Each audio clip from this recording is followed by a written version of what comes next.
Welcome back to Askewed Reviews. And since it's St. Patrick's Day, this entire week we've been doing the entire Leprechaun series. So today's film is the 2014 movie Leprechaun Origins. Here is your trivia question for today.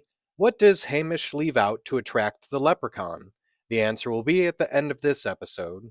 So our film starts off with a pair of couples, Jenny and David and Sophie and Ben, as they backpack their way through Ireland.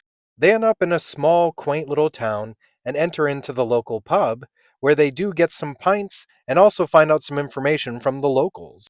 One of the locals, named Hamish, has offered to let this group of friends stay at a cabin nearby and then will direct them to a very interesting historical site the next day. They agree, so Hamish and his son Sean take the group out to a cottage that Hamish owns where they can stay the night. Now, unfortunately for our group of friends, they discover in the middle of the night that they've been locked inside. There seems to be no way out, but something has found its way in. Now, they do manage to escape from this creature and run all the way to a nearby home, which unfortunately is abandoned, but they do discover here the legend of the Leprechaun. So, will this group of friends be able to survive the night? And will the coming of the dawn even be enough to stop this creature? This movie was directed by Zap Lebowski, who apparently hated the original Leprechaun franchise. This is the reason why there is such a drastic change to the creature, especially being the fact that it could no longer talk and make quips. Also, the inspiration for this version of the creature was actually a subterranean mole rat. This time around, the Leprechaun is played by Dylan Postal, who, by the way, had never actually seen any of the movies in the franchise prior to this. You may also recognize Postal from his wrestling career, as he was the Leprechaun Hornswoggle in the WWE. Also, speaking of WWE, WWE Studios was the production company for this film, and every once in a while they actually put out a pretty decent horror movie. Now, Lionsgate still was the distributor this time around. This was actually the first Leprechaun movie to be back in theaters since the first and second films, as all the rest of them were direct to video.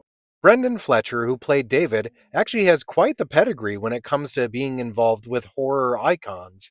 For instance, he did appear in this film with the Leprechaun, even though it was definitely a different character, but he was in Freddy vs. Jason with both Freddy Krueger and Jason Voorhees, and he even appeared on the television series Bates Motel with, of course, the character Norman Bates.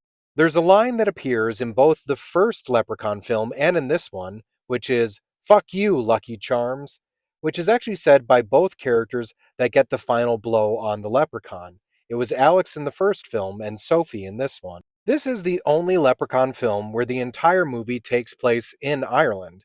What's funny though is even though the movie takes place there, the entire movie was actually filmed in Vancouver, British Columbia, Canada. There was at one point talks of doing a direct sequel to this film where it would have had multiple Leprechaun monsters, but that idea was dropped since this one had such poor reception. The body count for this film is 7, but is potentially 8. Now, this includes Francois, who gets his face scratched, finger bitten off, and is dragged away off into nowhere. There's also Catherine, who also gets dragged off into nowhere. Then there's Ian, who was impaled on farm equipment. David, whose stomach gets slashed open and then attacked by the leprechaun. Jenny, who gets an axe to the face. Ben, who gets his spine ripped out. And Hamish, who falls down the stairs and then is attacked by the leprechaun. Now, that possible 8th person might be Sean, as we never actually see what actually happens to him. So when it comes to the film Leprechaun Origins, this one's kind of okay. I felt like it could have done very well as a horror movie had it not been attached to the Leprechaun franchise. And that's a big issue I have, is that the director has absolutely no respect for the original series, so why should I care about this film? Also, I just felt like none of the characters were all that likable. So, even though I almost gave it a 3, I think this one is just going to be a 2 out of 5. Now, as for the trivia question from the beginning of this episode, what does Hamish leave out to attract the leprechaun? So, when he and Sean are leaving the cottage, he leaves a gold Rolex outside of the cottage to attract the leprechaun. I hope you enjoyed this episode of Askewed Reviews. And if there's a movie you'd like to see get a review, just mention it in the comments.